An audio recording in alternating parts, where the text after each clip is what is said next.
How's it going, guys? My name is Tavarish, and today I want to extend a very heartfelt and warm welcome to my shop.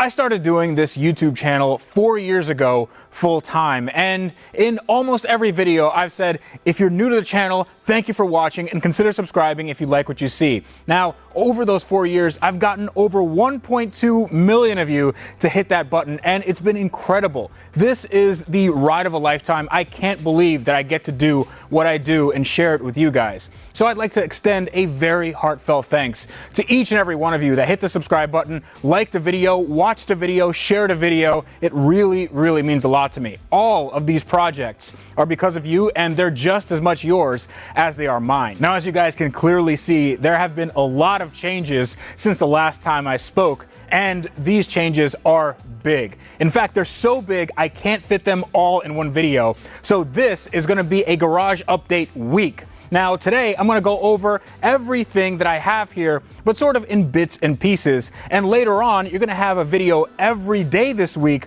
We're gonna go over all my projects in detail. We're gonna get some work done. We're going to get rid of some projects. We're gonna introduce new ones. And the updates will end with a brand new project, a 3-part series that I'm doing with a very good friend you guys might know. I'm not gonna reveal the secret yet, but it's gonna be awesome. All right, so I got the handheld because I had to move around too much to carry a tripod, so you guys will come along for the ride. But I wanted to introduce something that's very, very important to this channel and also my second channel. And when I say thing, I mean someone, and that person is Mr. Jared Pink. So you guys have seen him in many, many episodes. We've had the Camaro, we've had the Supra, we've had the Pimp My Ride van, the famous #1 on trending Pimp My Ride van because of you, just because of you. That montage.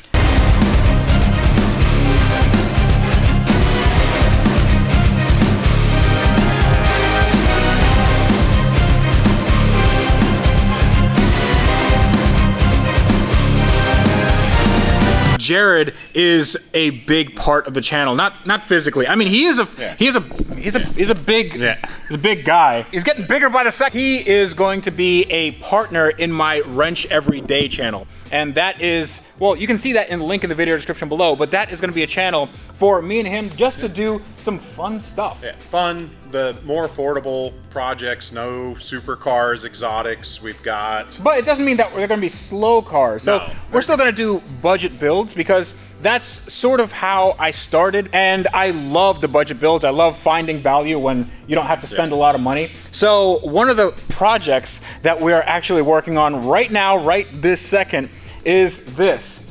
This is my 1990 Nissan 300ZX, and we have called it Earl Leaker. So my friend Andrew, the original partner of the Wrench Everyday channel, came up with that name, and it really stuck because this thing leaks a lot of Earl. It really, really does. But as you can see, we have modified it quite a bit. So Jared, what have we done to this nugget of a car? We have got a engine, the famous 2JZ GTE. You find it in Supras, the Toyota Aristo from Japan. This was liberated from one project car you purchased that we didn't need.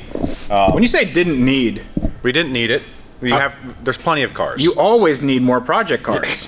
No. We've got that in. We're running a kit that shifts the engine very far forward, so we don't have to modify transmission, anything back, and it's creating a couple different issues. We've got the noses sitting on the ground behind us. It's a pretty aggressive body kit. Oh yeah, so we have the Pac-Man Z, the PMZ V2K body kit, and it is a wide body. We're gonna have wider wheels. We already have coilovers put on here, and right now the engine is getting its final resting position sort of figured out because it's actually resting on the subframe. We don't have any mounts for it just yet. Some of the other things we've got coming up for Wrench, a Honda Accord stretch limousine that we've introduced, our muscle truck build, which is a 1971 International pickup that we've introduced. It's getting a Corvette front suspension, 6-liter V8 LS, lots of really cool stuff. We have a couple other things in the pipeline for the future out of my collection of... Sure, but like we're talking about cool stuff. Like all you're talking about is like these really boring builds. Like, every YouTuber has a 1985 Honda Accord limo. That's like their standard fare. This car is going to be on the channel, so please do subscribe.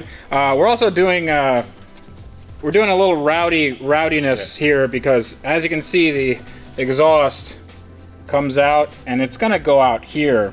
It's going to make a lot of noise. Yeah, right? All the good noises. We're going to have the two-step. The two-step, two-step, three-step, five-step, and then everybody steps when they hear this thing coming. Yeah, the turbo is slightly questionable, may burn oil, so we'll have turbo smoke and... Are you trying to tell me that this engine is a little less than ideal? I mean, it is completely mint. Why does this look like this? Well, we've actually run through it and cleaned this up. It had really bad paint on it, and now it just has moderately bad paint. The reason why it looks like... Wow, this really does just come off. Yeah. The reason why it looks like this is because I got a new parts washer. So let's go and take a look at that.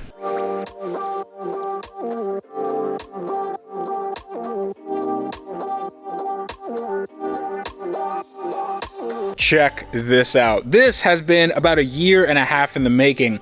This is a Ranger parts washer, and I love this thing in my shop because this is going to make restorations and rebuilds and modifications very easy. You can put a dirty engine, a dirty transmission, a dirty anything in here. This is for the small parts, and you just turn it on and you leave it on for about an hour. It has some water, it has some caustic agents that make all the dirt basically disappear, and then you take it out and it's almost brand new. Now, this is not a super abrasive process. This is just water jets heated up and also with a caustic agent that is safe on aluminum and steel and all sorts of metals. But this is an awesome addition to the shop, and I can't wait to start using it. In fact, we're gonna start using it on one of the projects that I have coming up that we're a little bit stalled on, but you guys have seen it in the background, and I want to introduce it right now just as a sneak peek for what's coming up, and that is this guy right here.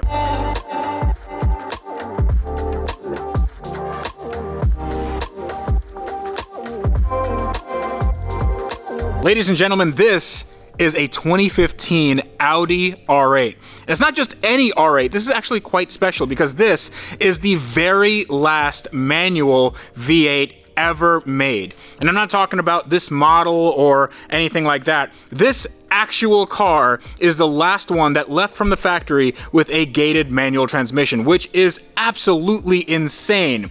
Now, this was not purchased by me. This is not my car. This is my friend Eric's car, and he's taken this car all over the world. So much, in fact, that he got into a little bit of trouble with the engine because it turns out engines don't like to run for that long and that hard. And when I say that, I mean 143,000 miles. This thing was running really hard, but that's because it's been to all different types of tracks all over the world. And the reason why the car's here is because I'm putting in a new engine. When I say new, I don't mean used or refurbished or whatever.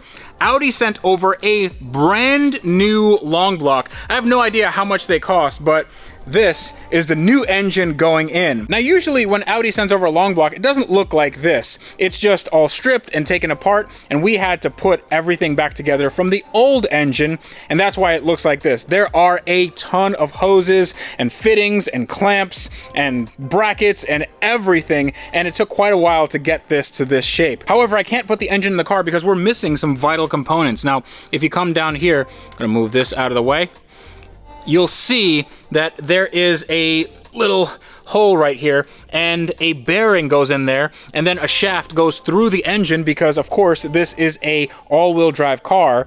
Now, that shaft was actually broken. Oh, the shaft is back here. I can see it. So I'll show you what I mean. Now, this shaft is what goes inside the engine. It doesn't go in the oil pan, but it rides alongside it. And there are these little bearings. All right, Jared's holding it now. Yeah. So there's these little bearings, and they're not supposed to be like this. This is a press fit, and these are, yeah, that's that's not a press fit. Also, you can see that this is super janky. This looked like it was it was quite hot. This, unfortunately, is not savable because the bearing race, which is usually harder metal than the shaft itself, wore a groove in here. You can actually feel a little bit of a lip. And since these are interference fit, which means that you have to put this on a, well, at least just tap this on, this is not going to work, especially because we have a new engine. So I had to order this brand new from Germany, and that takes about 2 to 3 weeks. So that's why this car is on the lift. I'm just waiting on parts because other than that, that engine is 100% ready to go in this car. And then that series is finished. It's going to be a epic series, and you guys, I can't wait for you guys to see this because there's so much more to the story that I'm letting on here, but I want you guys to see it, and it's an emotional one. So off camera, Jared said that he said it looks pretty good around here. We went and got a lot of shelves and are starting to arrange things and put things off the ground in our welders and toolboxes. And so when Jared says we, Jared just went and did all this on his own. Now, this is big for me because this allows me to put parts, to put fluids, to put everything I need in one place. And we have our welders here. This is actually Jared's welder. He has a Miller MIG, and I have my TIG, my cheap Chinese TIG that is a pretty decent welder. We also have a sandblasting cabinet here. We have my Benpack air compressor. I love this thing. It does anything. You can strip paint, you can paint, you run air tools, you can do everything. I have my oil filler thing is that water? That's water down there, isn't it? We have an actual shop in this garage, and I am super excited. Now, this is the 2-post lift, the Benpack, I believe it's XPR 10AS. It's an asymmetrical lift.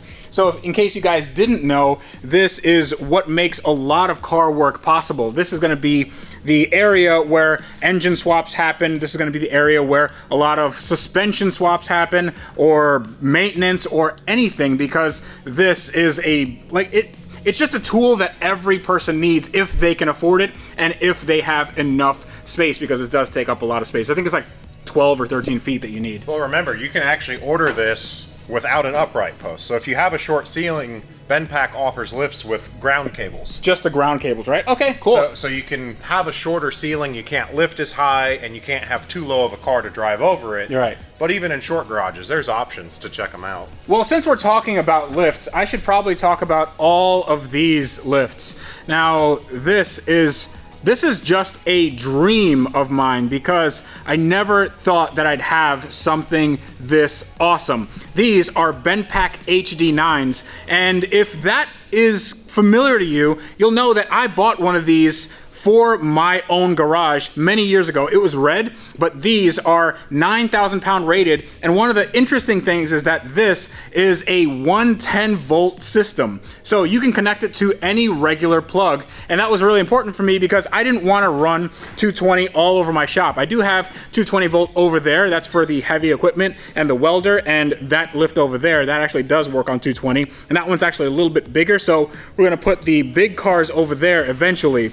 But right now, these things they just look fantastic. They allow me to stage all the cars perfectly. And what are you doing?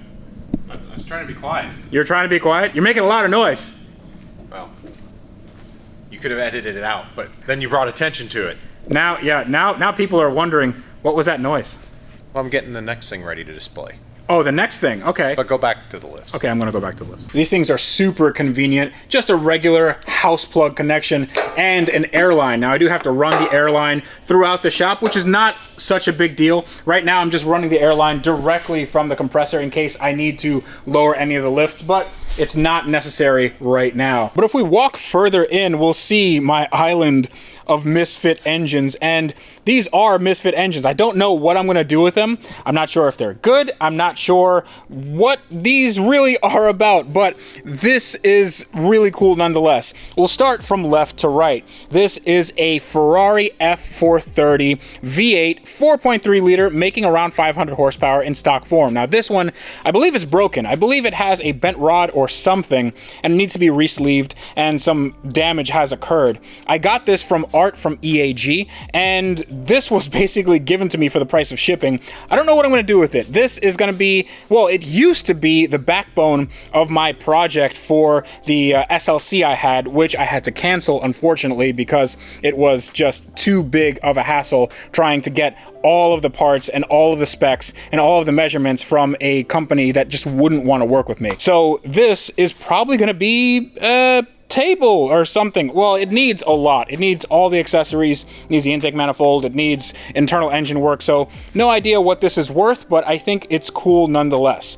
This engine is the VG30DE. This is a 3-liter twin overhead cam V6 from Earl Leaker from the Nissan 300ZX, and I have no idea if it runs, but it seems like it would. It doesn't have any real major issues as far as holes in the block or anything. It just seems like an old, tired V6, and I don't have a ton of use for it, except for the fact that we are going to be doing a series on Wrench Every Day, talking about all the little nitty-gritty parts of an engine, why you should care, and how they work. Jared is going to be the master of that because he's been working in the mechanics field, in the automotive technician field for more than 10 years, and he knows a lot about this, and he can explain it very well. Now, coming back here, this is the Audi 4.2 that we took out of the Nardo R8. This is the 143,000 mile example. Yeah, so check that out. These are supposed to be clean ports for the intake, and yeah, they're not very clean. This is a very, very dirty engine, and the reason for that is because this is a direct injection engine. These engines, unfortunately, don't have the advantage of a traditional port injection engine, which is the gas actually cleans the valves when it goes in. The direct injection, the injectors are right here. They're inside the cylinder, so everything up here can get gummed up with oil, especially if you don't have a catch can. So that's what happened with this. I think a piece of carbon or hardened something just went inside the cylinder, just scored the cylinder wall, and gave it low compression. So this would have to get rebuilt at some point if this was going to be usable. But honestly, I mean, it's a cool timepiece. Nobody has a 143,000 mile Audi engine,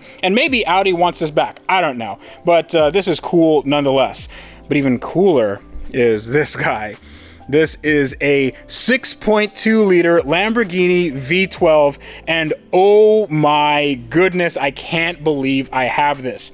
This is exactly the same engine that's in my Lambo right here in my Mercy, and I got this from Ed Bullion, who in turn got it from Sam Hard from the UK, and he in turn got it from the people that had the other Fast 8 Murcielago. And that was the stunt car. That was the one that basically got way more messed up than my car, and this is the engine and drivetrain because I have the transmission, and I have a ton of parts over there. So I bought the whole kit and caboodle from Ed, and I got it for a great price, but I'm not sure what I'm going to do with it. I feel like I could put this in something, but the arrangement of the transmission being in front of the engine, I can only use it in a Lamborghini. So you guys let me know what you think I should do with this. Maybe I don't want to make this into a table. Definitely not. This needs to be in a Lamborghini. Now, I was thinking about buying the other Fast 8 Mercy. It was available to me, but it needs so much work. And I feel like we've already done that project, and I don't want to do it again. It was just so much hassle. Specifically because I'm not the kind of guy to make a show car. So I took that as a learning experience. I definitely would not trade that experience for the world, but I think doing something like that again, I don't think you guys would want to see it, and I also don't think my bank account would want to see it. But this is a really cool engine, and hopefully we can do something with this in the future. Now, another part of my garage categorization is that we have a ton of parts on a ton of shelves. Now, we don't have everything categorized, we don't have everything organized, but it's getting a lot better. But right here is a little bit of a hint of what we're gonna do in my challenge with another YouTuber, and it's gonna be glorious. I'm not gonna give it away just yet, and if you guys know what it is, just don't write it in the comments, and if you do, wrong answers only. Now, this portion of my garage is still quite dirty. I haven't done anything here other than maybe categorize some of this, and I didn't do this, Jared did this, so thank him. Also, shout out to VinWiki, this awesome no speed limit American Brock Yates Memorial Fund sign. This is amazing. And also you see all the remnants of past builds. This is from Pimp My Ride. This is from Pac-Man Z from the 300ZX build. That's also from Pimp My Ride, and that is from the SLC. If you guys are wondering what this is just a cheap shelf arrangement that we had for all my detailing supplies, which do need a bit of categorization. So don't worry, this is not going to be like this. This is only temporary because I'm going to have a detailing area set up over there. We're going to have a light tunnel. We're going to have a lot of high-end components so I can do a detail just as good as that $1 million show car on any car. And I want to learn how to do that from the pros. Now, you guys might notice that I have a car over there, and that car is, well, I'm not saying what that car is right now, but if you guys are really antsy and you want to know what that car is, then go to my Instagram. I already posted it there, but rest assured that car is going to be the most insane car on this channel. And I know some of you were worried about the SLC build not meeting expectations or something. That car is going to make up for it.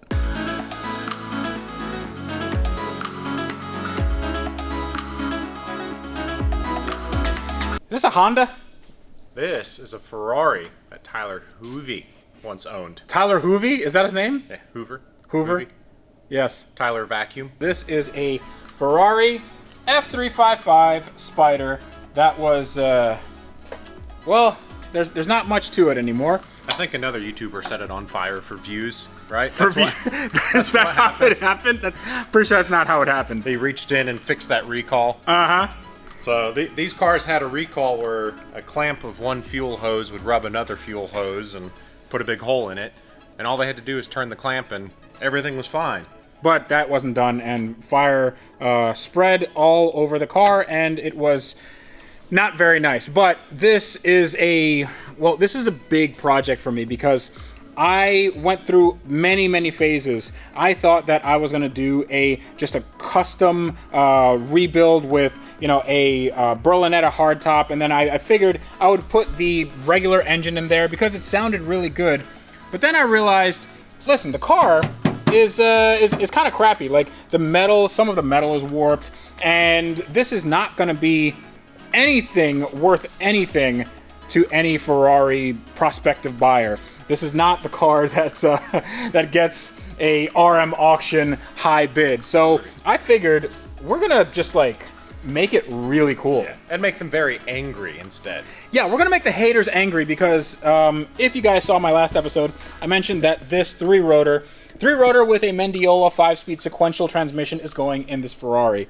Now, the reason why it's still here and still doing this is because we honestly had no time, because we had the garage cleanup, we had a ton of other projects, we had a lot of filming with this, we had a lot of wrench everyday stuff to do, and honestly there was just no time. But I was gonna say, and I currently commute from Georgia for this. You commute every day. Every day. Yeah, every day. It's 6 hours. One way. One way. Yeah, one way. It snows every time. I don't know why. Yeah, you drive barefoot through broken glass. I don't know why your pedals are made of broken glass, but that's just the way you roll. That way I don't push too hard. This is an amazing project, and this is also going to be at SEMA, hopefully. But what my grand plan with this, I wanted to have you guys on board so you guys know what to expect.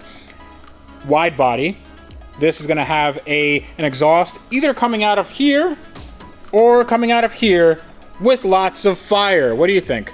Rotaries make fire, so... Yeah, well, I mean, Ferraris make fire as well, but like... This will be controlled and planned fire, like it's where we want it to be. Now, this does sound like a daunting project, and it definitely is. So we're going to start doing things a little bit differently. We're going to have a long-term and short-term build schedule, which means that we're going to have builds every single month. New builds that we start and finish every single month, along with the builds that you guys know and love. So this Ferrari, that's going to take a while. So we're going to have episodes on this regularly, as well as other builds that we need to finish. Well, I need to finish, and those are going to be coming up very regularly because I need to get those things out. I need to finish them just for my mental state. I don't like having these things around, and I definitely don't like seeing you guys saying that I need to finish my projects, which I definitely do. Speaking of that, we need to talk about the elephant in the room, and when I mean elephant, I mean the 6,000-pound elephant in the room, which is my Bentley.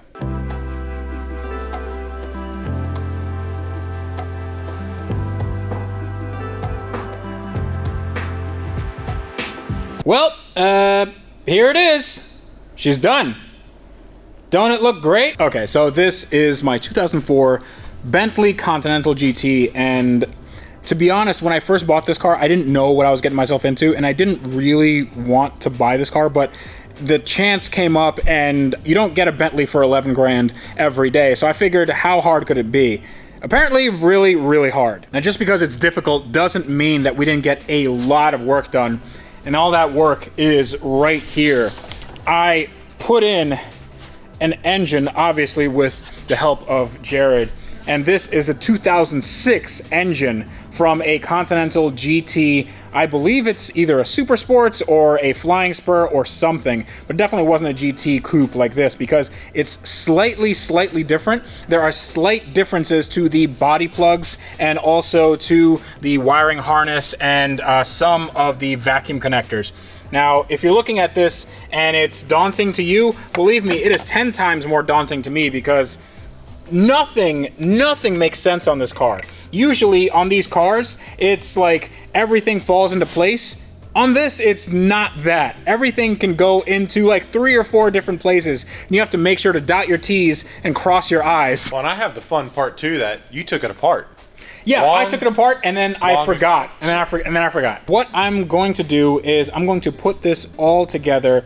All it needs, the engine is already in there. All it needs is all this put on. And that doesn't sound that bad until you realize that I have to replace all of the heat exchangers, which I do have. Bentley Parts USA has graciously sent over everything I need. But putting all this in with the amount of corrosion and small bolts that always break, and fixing stuff like that intercooler, it takes like 4 or 5 times longer than it should, on top of the fact that we're putting this on camera, which already takes 4 or 5 times longer than it should. So I'm not making excuses. Maybe I'm making excuses, right?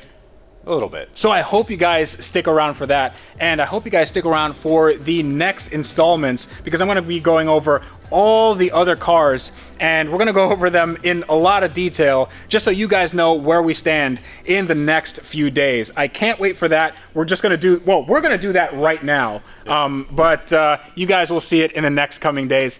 So until next time, this is me reminding you guys that on cars like this and everything around my shop, you guys need to build it better, and to do that, you need to wrench every day.